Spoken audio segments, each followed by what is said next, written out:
तैयार रहने वाले भारतीय जवान कोरोना से जंग में भी मुस्तैदी से मोर्चा संभाल के तैनात हैं, क्योंकि देश के हर शहर हर गांव में कोरोना से लड़ने की तैयारी की जा रही है। भारतीय वायुसेना के मालवाहक विमान भी कोरोना से जंग में तैनात हो चुके हैं। कोरोना से लड़ने भारत ने कई देशों को मदद की थी। अब दुनिया भर से राहत सामग्री भारत आ रही है और उन्हें देश के अलग अलग हिस्सों तक पहुंचाने की जिम्मेदारी है पालम टेक्निकल एयरपोर्ट की। भारतीय वायुसेना ने इसके लिए एक COVID air support management cell बनाया है, जो कि 24 घंटे ऑपरेशन को अंजाम देने में जुटा हुआ है। मदद और राहत के लिए यह ऑपरेशन कैसे फर्ज मानकर अंजाम दिया जा रहा है, देखिए न्यूज 18 की ग्राउंड जीरो से यह रिपोर्ट। कोरोना के खिलाफ जारी जंग में भारतीय वायुसेना ने अपनी पूरी ताकत झोंक रखी है। इस वक्त हम लोग पालम के टेक्निकल एयरपोर्ट पे हैं, जहां पे वायुसेना ने एक ऐसा सेल तैयार किया है जो कि विदेशों से आने वाले राहत सामग्री और साजो सामान को देश के दूसरे हिस्से में भेज रहा है। ये ग्राउंड जीरो की रिपोर्ट है। इस वक्त हमारे साथ मौजूद है, उसी सेल को हेड कर रहे हैं एयर कमांडर ए के भाई। सर, सबसे डिफिकल्ट टास्क है, हालांकि आप लोग तो इस तरीके के ऑपरेशंस करते रहे हैं, लेकिन इस टास्क को आप किस तरीके से देख रहे हैं, क्योंकि ये लाइफ एंड डेथ का मामला है। मैं ये बताना चाहूंगा कि ईच एंड एवरी लोड जो आ रहा है, मेडिकल रिलीफ जो आ रहा है, ये हमें मिल रहा है बाय शिप और बाय एयर। एयर से जो आ रहा है वो हमें यहाँ पे पालम टेक एरिया में मिल रहा है, अगर वो दिल्ली में लैंड कर रहा है। एम इज कि हम जितनी जल्दी हो सके इस लोड को पहुंचा पाएं, एंड जिसके कारण कि किसी की जान बच पाए, and at the shortest time this is available to the patient who needs it desperately. किस तरीके का सामान इस वक्त लोड हो रहा है? ये एयरक्राफ्ट जो है किस जगह भी जाने वाला है? आज जो लोड आया है वो मैक्सिमम मेडिकल एड में मेडिसिन आई हैं, ऑक्सीजन कंसंट्रेटर्स आए हैं एंड कुछ वेंटिलेटर्स आए हैं। इस एयरक्राफ्ट में आप ये देख सकते हैं मेरे एयर वॉरियर्स हैं, ये सामान को लोड कर रहे हैं so that shortest possible time में हम इसको एयरक्राफ्ट को रवाना कर सकें एंड मेडिकल एड दिखा पाएं। ये जो लोड हमें मिला है ये आता है हिंदुस्तान लेटेक्स लिमिटेड से हमको मिलता है, which has been identified by Ministry of Health and Family Welfare, जिन्होंने डिसाइड किया है this has to go to Tamil Nadu. We have also communicated, उनको बताया है कि वेदर साउथ इंडिया में because of cyclone is going to become bad, we should deploy maximum load that side so that there is no shortage.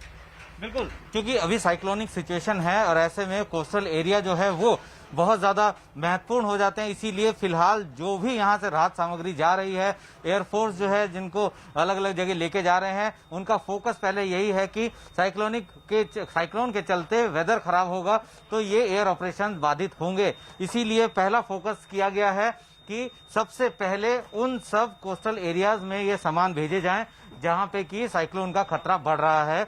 इस वक्त ये देख सकते हैं कि ये कंसंट्रेटर है और यहाँ पे लोड करके जाया जा रहा है, ले जाया जा रहा है। आप यहाँ पे देख सकते हैं ये जो राहत सामग्री आई है ये जापान से है। देखिए आप इसमें इस बॉक्स के ऊपर ये भी दिख रहा है जापान से है और इसको जो है इस वक्त लोड किया जा चुका है। और इसी तरीके से ऑक्सीजन कंसंट्रेटर के अलावा भी काफी ऐसे मटेरियल हैं जो कि लगातार ले जाए जा रहे हैं। खास बात यह है कि इनको हैंडल करना बहुत जरूरी होता है और वो भी सतर्कता से, क्योंकि एक बार अगर मिस हैंडलिंग हुई तो पूरा डिवाइस जो है खराब हो सकता है। अब आप देख सकते हैं कि एक लाइन से सारे एयर वॉरियर्स जो हैं अब सामान जो है एक एक करके जो है इसमें डालना शुरू कर रहे हैं और कोशिश यही है कि जल्द से जल्द जो है ये सारा सामान उन सब जगह तक पहुंचाया जा सके।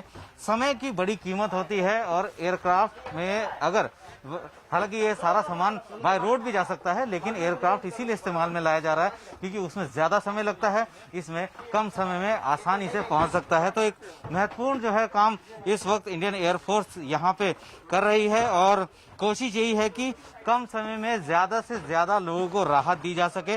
भारतीय सेना लगातार जो है अपने जो रोल है उसको जो है हर सिचुएशन में निभाती है। तो आप देख सकते हैं कि किस तरीके से एक एक करके सारे बॉक्सेस जो है वो रखे जा रहे हैं। उसके बाद ये जैसे ही एयरक्राफ्ट जो है पूरी तरीके से लोड होगा, लोड होने के बाद इसको जो है तमिलनाडु के ताम्रम एयरबेस है वहां पे ले जाया जाएगा ताकि आसानी से उन सब जगह पर पहले से ही स्टॉक कर दिया जाए, क्योंकि साइक्लोन की वजह से वो सारा इलाका बहुत ज्यादा अफेक्टेड हो सकता है।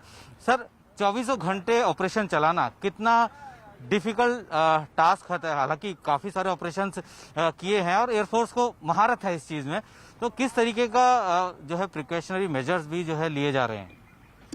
हम लोग मिशन मोड में काम कर रहे हैं। Aim is 24/7 our operations are on. All assets are deployed, including manpower and equipment. And it's not only Indian Air Force. We have resources from Army and also the Navy to make sure that everything is deployed without a break in the time. अभी कितने trucks जो हैं फिलहाल आए हैं और इसका sanitise करने का क्या तरीका है? क्योंकि सर हम लोग हमेशा ये देखते हैं कि कोई भी एयरक्राफ्ट है, जब तक यहाँ पे लोग सिक्योर नहीं होंगे तब तक ऑपरेशंस आगे लंबे टाइम से नहीं चला सकते। बाहर से ट्रक आ रहे हैं, कैसे आप लोग इसको मैनेज कर रहे हैं कि कोई भी एक भी इन्फेक्टेड मटेरियल या इन्फेक्टेड चीज ना जाए? ओके, कोविड प्रोटोकॉल पूरे फॉलो किए जा रहे हैं। Each and every person here is wearing 2 mask and they have been briefed before they get deployed on this task.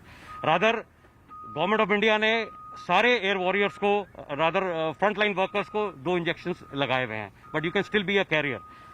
आज के दिन में मेरे पास 14 ट्रक आए हुए हैं जिसको मुझे फर्स्ट वेव में लॉन्च करना है।